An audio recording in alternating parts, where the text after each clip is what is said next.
Hey, what is up guys, True Pirate Chat here, once again doing another video. Now today we're going to be reviewing the first 3 episodes of Inauzma 11 or Orion, however you'd like to pronounce it.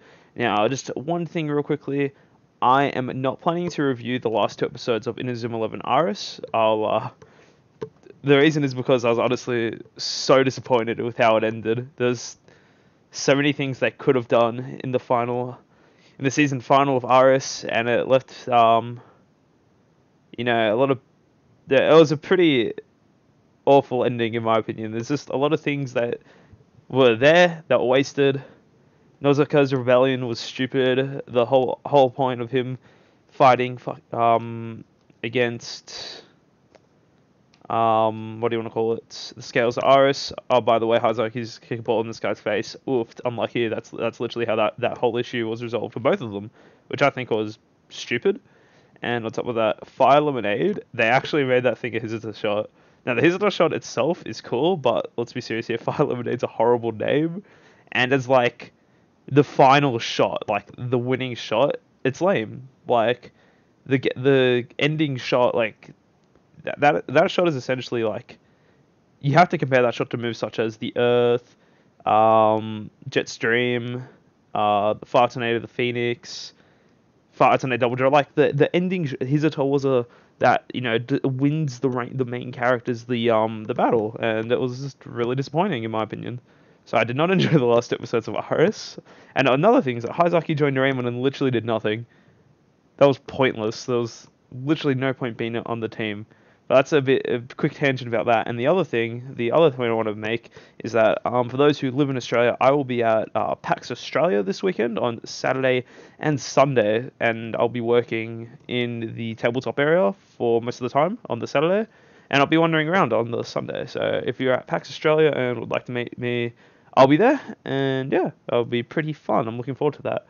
But anyway, why you guys are really here, Inauzma 11 Orion, I made a post. I actually tweeted for once. I never used Twitter, but I actually enjoyed the first 2 episodes of Orion, the first 3 episodes, sorry, more than I enjoyed all of Aris. I think it's partially due to nostalgia, but there was a lot of things that even I talked to Keshinamd about, or Maurice, real briefly, about just like the quality of the show. It feels like it's got stepped up a fair bit since going into Orion. So yeah, we'll get into the review. I'm going to just quickly skim over episode 1 fairly quickly because, honestly, the first trailer pretty much revealed all of what episode 1 was.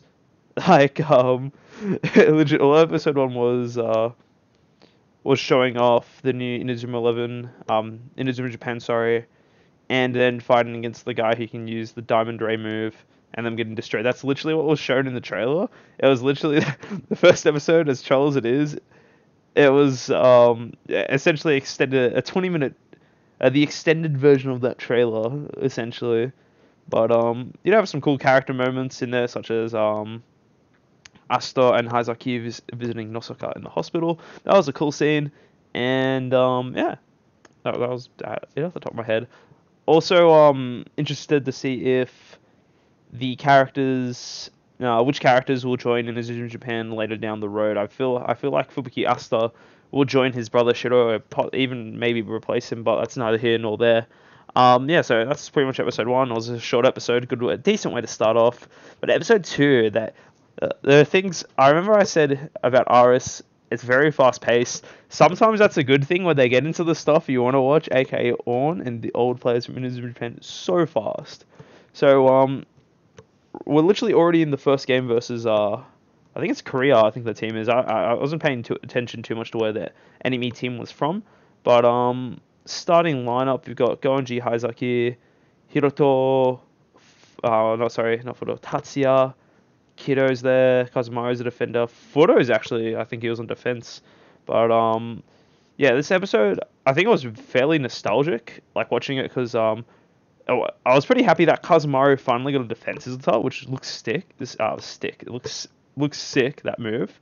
Really cool defensive tile, which he never got. Actually, he did get one, but he only used it like twice when he was on Dark Emperors.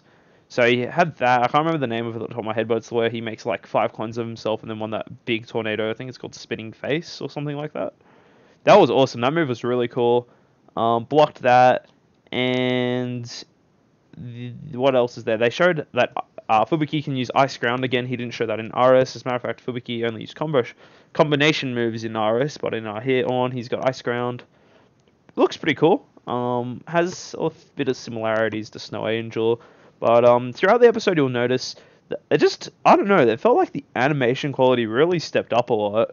Like just watching certain scenes and how like characters were drawn in that. The facial expressions were also super exaggerated in some of the scenes, like when Goenji scores the first goal, like Endo's facial expression, his face, like his smile is so exaggerated. It's really weird. I actually didn't mind it. I thought it was pretty cool. But yeah, so animation quality, just the animation quality stepped up a lot, which is nice. It's really nice.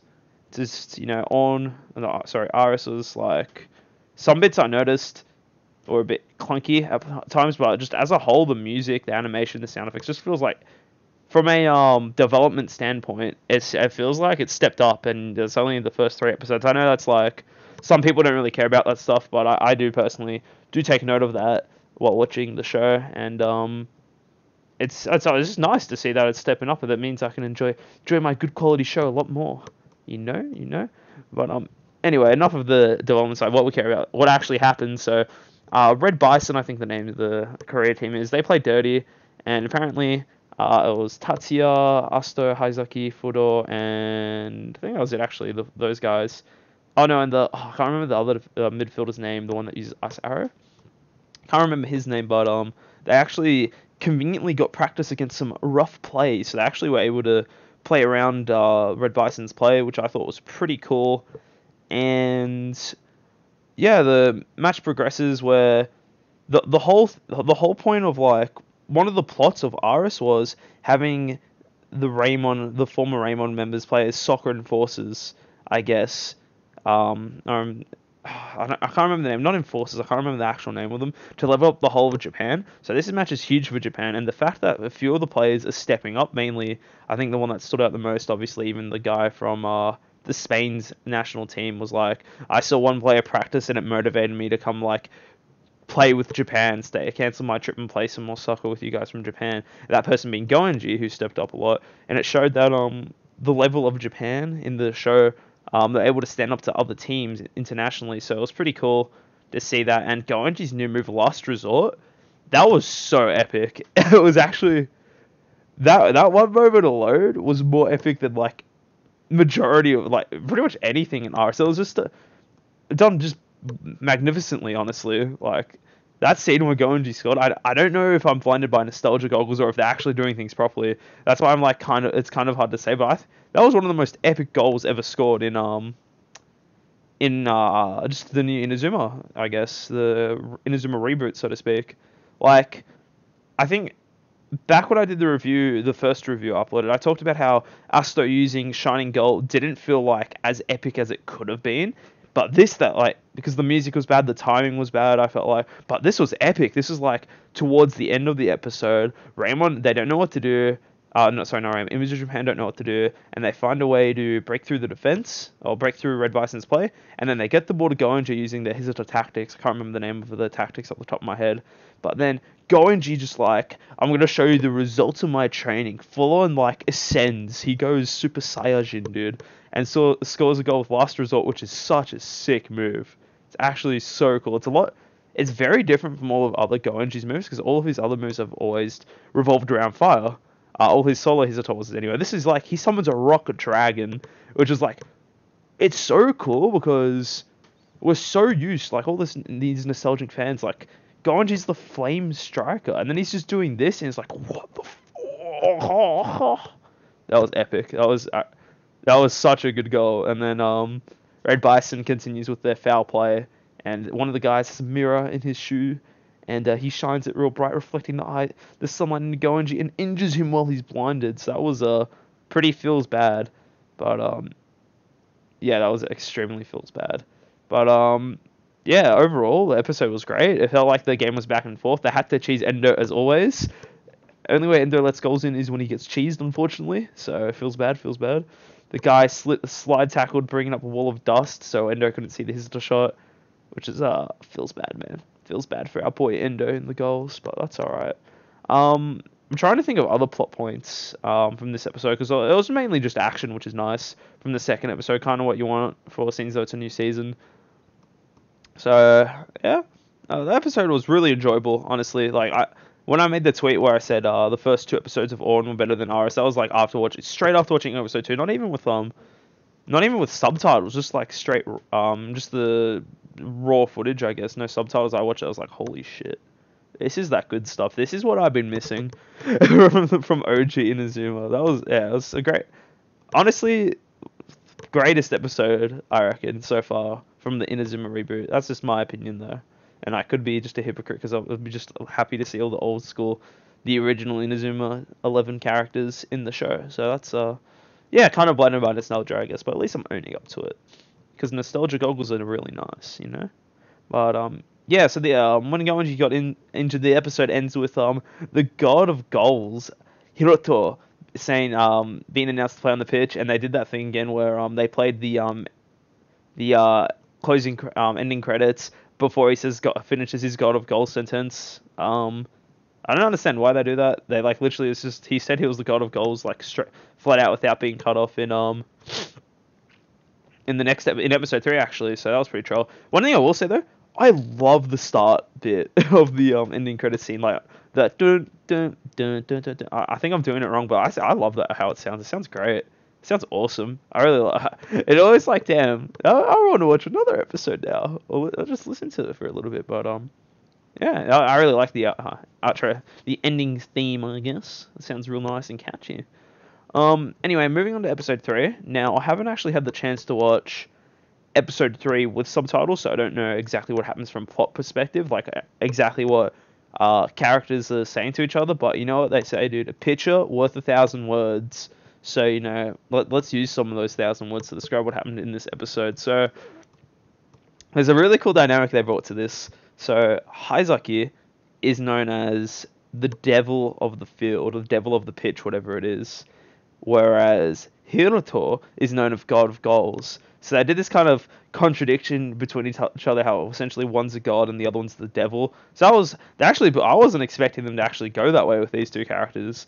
But when you think of it, both of them have very similar personalities. They both think they're like the best striker that can always beat whoever they're up against, and they both try to want to one up each other, which is really cool with how they get past. They're always like, instead of passing the ball, they just shoot the ball to each other. So yeah, that was cool to watch how that hatred for each other, I guess, was like actually elevated them to the higher heights, which was shown throughout the episode as. And New Hisato was not expecting this move. A combo shot between Haizaki and Hiroto was so goddamn cool. It was called the Penguin. It was like called the Penguin Devil, God Devil or something like that. I'm gonna actually find the exact name of it because it was actually so cool. It was like literally. Haizaki like got the ball and was doing his shot. Then Hiroto's like, don't you mean I'm shooting the ball? It's like that's literally how it went. And then they formed this god tier combo shot. Yeah, I think I found the name here. Oh, let's pause that. Penguin the God Devil. That's what it's called. I was right. But yeah, just watching this in high definition was awesome. I'm actually watching it now in the background because I muted it. But like the animation quality, the sound effects, the visuals. Everything about this shot is awesome. It's definitely up there. I don't know if it's good as I can't even remember the name of the move between the combo shot between Hiroto and Tatsuya anymore. Oh, it's not the explosion. I can't remember it anymore. That feels bad because I really like that move. But yeah, this move, hella lit, dude. Hella lit. This move. Really made me really enjoy it.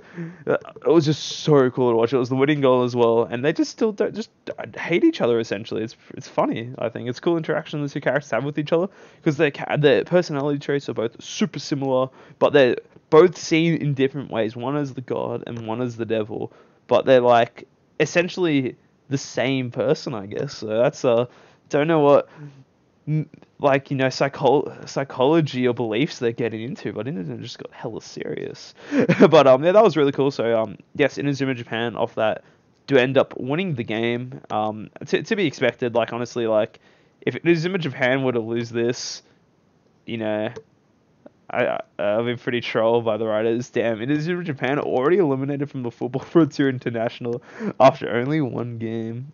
Yikes! Oh, well, I guess we got another. The rest of the assistant producers, all the characters sad and shit. It's like nah. Right, to do a time skip to next year in episode like 4, and then just lose again. Damn, what a great show we're watching.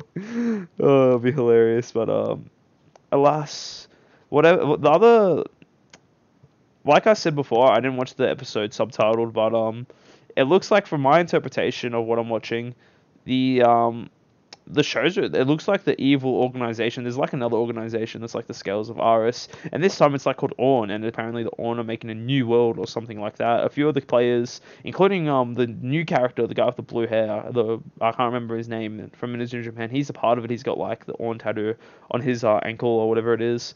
So obviously he's a bad guy. You can already tell he's a bad guy. They're not even trying to be subtle about it. He's just like his facial expressions in any shot that he's not in with the team. He's super like dark or angry. And then he even said at the end of episode 1 before the match between the Red Bison, I think the team, Red Bison's either the name of the team or the Hizotosa. But anyway, he literally said Inazuma Japan are gonna lose, and it had like dramatic like music playing as soon as he said it. I was like dun dun dun, like literally. That's literally what happened when he said that. So I don't know. Don't really think too much of that character right now. Obviously he's one of the main characters. Obviously he's going to have a redemption arc. Like, I don't want to be a part of the Scales of Orion anymore. I want to play soccer for fun. It's literally going to be that at some point. It's just always is. It's just Inazuma. But yeah, that's about it really. I don't think I have any other takeaways from the episode. Can't remember what happened in the preview, but I think it's just like a training episode. Yeah, I'm curious to see how they go with this. I wonder if Goenji's going to permanently or stay injured for another game. That'll be fairly disappointing. Oh, yeah, fun fact actually. Here's a little factoid. In the original Inazuma, Goenji was the only player to play every single game for Inazuma Japan and stayed on the entire time. This tradition has already been ruined by episode 1, where he didn't play in the second half. It's literally the first time he hasn't played for Inazuma Japan. I don't know why I know that fact, but you can fact check me on that. Every single official game for Inazuma Japan, Goenji played for the entire time in the original series. So yeah, there's that. And when I say official match, I mean like official match in the Football Frontier International Tournament. So yeah, there you go, factoid for you. But overall, summarize the first 3 episodes. Well, but ending thoughts, I guess, is that I did really enjoy the first 3 episodes, and I just hope they keep it up. Hopefully, whoever does the subtitles, hopefully they do it faster, because I'm kind of getting impatient waiting to watch episode 3. Have not been able to find decent quality subtitles, instead of just people uploading it and then turning on YouTube closed caption with Google with translate to English. I can understand what's happening now. Yes. It's so dumb. But yeah. Anyway, guys, leave a comment about what you think, and yeah, like I said again at the start of the video, PAX Australia. If you're in Australia and you're going to PAX, feel free to visit me. I'll be in the tabletop area for most of the time. It'll be fun to see people. If I have any Australian fans, I don't know. That would be crazy though. Or even if you're not Australian, buy a plane ticket, come see me at PAX Australia. Trust me, it's not a waste of money, I promise you. But anyway, guys, yeah, thank you so much for watching. I will hopefully have this video uploaded after I record it, I guess. I'm just rambling now. But yeah, no, hopefully I'll make a new video soon. Yikes. Alright, anyway, guys, this is True Pyro Shad signing out. Peace.